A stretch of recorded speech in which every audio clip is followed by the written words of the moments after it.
আরে ভাই 1 বছর আগে ছিলেন বিলাই, টক শোতে যান নাই, অনলাইনে কানেক্টেড হইছেন, সেখানেও কি যেন নক করছে, বাসা থুয়ে দৌড়াইতেছেন, মানে এটা তো আমরা মানি। এর মানে আপনারা বিলেই তো ছিলেন।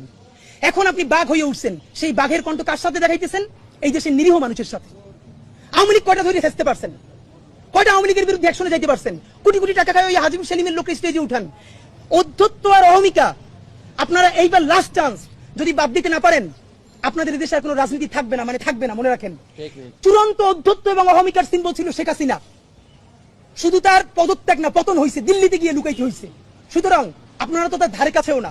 সালাউদ্দিন ভাই থেকে শুরু করে অন্যান্যরা সংস্কার কমিশনে যেই গার্ডস নিয়ে, যেই অ্যাটিটিউডে কথা বলেন, আমরা আহত হই। আমরা আপনাদেরকে শ্রদ্ধা করতে চাই। সালাউদ্দিন ভাই, আপনি গুম ছিলেন, বিএনপির কত মানুষের জীবন মেসাকার হয়ে গেছে, তাদেরকে ইন্টারভিউ করে দেখেন। প্রত্যেকটা মানুষ বিএনপির এই আচরণে, যারা বিএনপির জন্য জীবন দিছে, তারা আহত, তারা কাউকে বলতে পারে না। আমাদেরকে অগণিত বিএনপি কর্মীরা ধরে বলে, ভাই আপনারা যেটা বলেন এইটা শতভাগ সত্য, একটা দলের কাঠামোর মধ্যে আছে, বলতে পারতেছি না, কিন্তু এভাবে নেওয়া যায় না।